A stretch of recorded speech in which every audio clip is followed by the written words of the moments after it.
आज का हमारा टॉपिक है साख क्षमता मूल्यांकन। ये हमारे ईएफएम फर्स्ट ईयर के ईएफएम की सेकंड बुक भारतीय बैंकिंग और वित्तीय व्यवस्था, उसकी 4th यूनिट का 3rd चैप्टर 2 हम कर चुके हैं। ये 3rd चैप्टर है। पहला जो 4th यूनिट में हमने चैप्टर किया था वो था हमारा मर्चेंट बैंकिंग और फिर था हमारा म्यूचुअल फंड, और ये तीसरा चैप्टर है हमारा क्रेडिट रेटिंग या साख क्षमता मूल्यांकन। तो साख क्षमता निर्धारण की अवधारणा और अर्थ।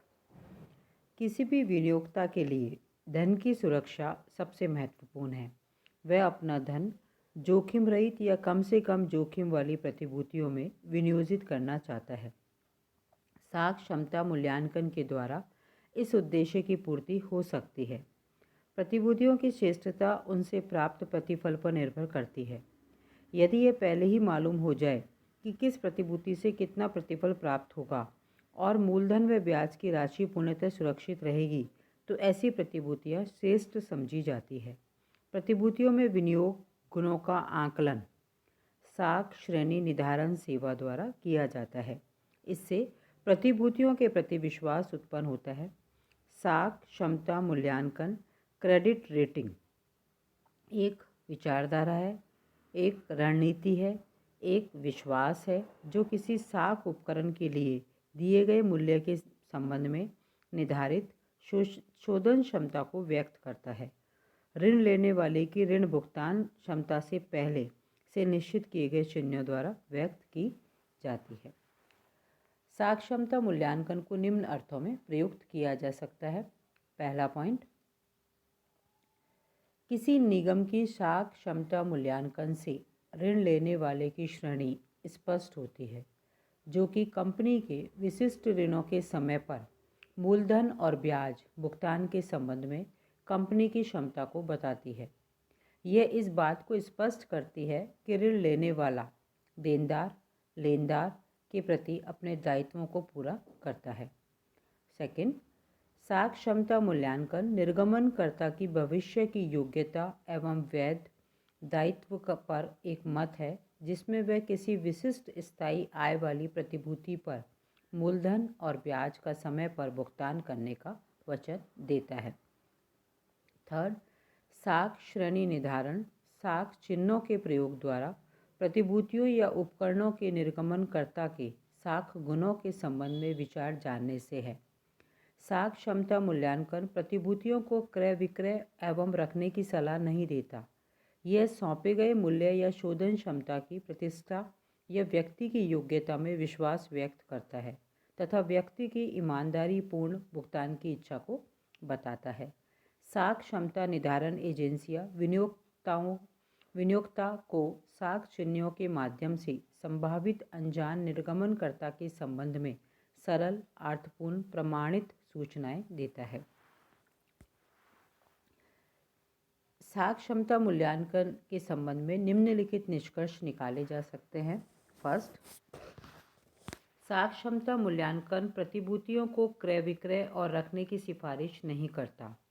सेकंड, साख क्षमता मूल्यांकन एजेंसी एवं कंपनी के बीच प्रणयासी संबंधों का सृजन नहीं करता। थर्ड, साख क्षमता मूल्यांकन या क्रेडिट रेटिंग कंपनी को सामान्य उद्देश्य के लिए मूल्यांकित नहीं करता। फोर्थ, साख क्षमता मूल्यांकन के द्वारा ऋणी द्वारा उपलब्ध कराई गई सूचनाओं का सत्यापन नहीं किया जाता। पांचवा, साख क्षमता मूल्यांकन के द्वारा क्रेडिट रेटिंग एजेंसी के कार्यों का अंकेक्षण नहीं किया जाता। और छठा, साख क्षमता मूल्यांकन प्रतिभूतियों की जोखिम का मूल्यांकन एक बार नहीं करता, बल्कि प्रतिभूति के पूरे जीवन काल के लिए उसका मूल्यांकन करता है। उपयुक्त निष्कर्ष के आधार पर यह कहा जा सकता है कि साख क्षमता मूल्यांकन निर्गमनकर्ता की ऋण भुगतान क्षमता को बताता है। उसके बाद आता है साख क्षमता मूल्यांकन को प्रभावित करने वाले घटक। जब साख क्षमता मूल्यांकन करने का दायित्व एक कंपनी किसी साख क्षमता मूल्यांकन एजेंसी को सौंपती है, तो उसके कार्य निम्नलिखित घटकों से प्रभावित होते हैं। फर्स्ट, निर्गमित की जाने वाली प्रतिभूतियों की शर्तें, रूप और मात्रा। सेकंड, निर्गमनकर्ता के भुगतान में दोषी होने की संभावना। थर्ड, प्रतिभूति पर अनुबंध के अंतर्गत निर्गमनकर्ता की समय पर भुगतान करने की योग्यता और क्षमता। फोर्थ, उद्योग की जोखिम। फिफ्थ, क्षेत्र रिकॉर्ड, नियोजन और नियंत्रण। सिक्स, निर्गमनकर्ता के दिवालिया घोषित होने और भुगतान न करने की दशा में विनियोक्ता को प्राप्त संरक्षण। सेवेंथ, प्रतिभूतियों की जमानत के लिए कंपनी की संपत्ति गिरवी रखना। एट्थ, संपत्तियों में तरलता। और लास्ट, बाजार की दशाएं एवं लेखा गुण। ये तत्व साख क्षमता मूल्यांकन एजेंसी के कार्यों को प्रभावित करते हैं। ये एजेंसी व्यवसायी या किसी इकाई के लिए सलाहकार का कार्य नहीं कर सकती तथा ऐसा कोई संकेत नहीं दे सकती कि विनियोक्ता किसी प्रतिभूति में विनियोग करे। प्रतिभूतियों के क्रय विक्रय की सिफारिश भी नहीं कर सकती। नेक्स्ट है साख क्षमता मूल्यांकन के उद्देश्य। फर्स्ट, विनियोक्ताओं को सही, प्रामाणिक और कम लागत में सूचनाएं प्रदान करना। सेकंड, संस्थागत विनियोक्ताओं के लिए मार्गदर्शी सिद्धांत बनाना। थर्ड, सूचनाओं का संग्रहण, प्रोत्साहन, लेखा स्टैंडर्ड का पालन और वित्तीय सूचनाओं में सुधार। फोर्थ, मर्चेंट बैंकर, दलाल, अधिकारी आदि के ऋण संबंधी मामले में मार्गदर्शन करना है। फिफ्थ, अच्छी रेटिंग वाली कंपनी की ब्याज लागत में कमी करना। सिक्स, निर्गमनकर्ता को विपणन साधन के रूप में सहायता पहुंचाना। और सेवेंथ, ऋणी को समय पर भुगतान करने के लिए प्रेरित करना। साख क्षमता मूल्यांकन के द्वारा विनियोक्ताओं को मार्गदर्शन प्रदान किया जाता है। यह कई परिवर्तनशील और व्यावसायिक दशाओं के संयोगों का परीक्षण करता है। क्रेडिट रेटिंग की उपयोगिता क्रेडिट रेटिंग एजेंसी की कुशलता पर निर्भर करती है। फिर आता है हमारा साख क्षमता निर्धारक एजेंसी के कार्य और महत्व। इसमें फर्स्ट है सूचनाएं उपलब्ध कराना। प्रतिभूतियों में विनियोग करते समय विनियोक्ताओं को अपने धन की सुरक्षा, पर्याप्त आय, समय पर मूलधन की वापसी आदि की चिंता होती है। साख मूल्यांकन एजेंसी प्रतिभूतियों से संबंधित प्रत्येक पक्ष की निष्पक्ष जांच कर जोखिम की संभावना व्यक्त करती है। साधारणतः प्रतिभूतियों में निर्गमनकर्ता, दलाल, वित्तीय मध्यस्थ, अभिगोपक आदि का हित होता है। एजेंसी इनकी साख जोखिम का मूल्यांकन करके निष्कर्ष निकालती है। विनियोगकर्ता एजेंसी की रेटिंग के आधार पर विनियोग निर्णय ले सकते हैं। सेकेंड पॉइंट है वित्तीय अनुशासन। साख मूल्यांकन एजेंसी के कारण वित्तीय अनुशासन का निर्माण होता है।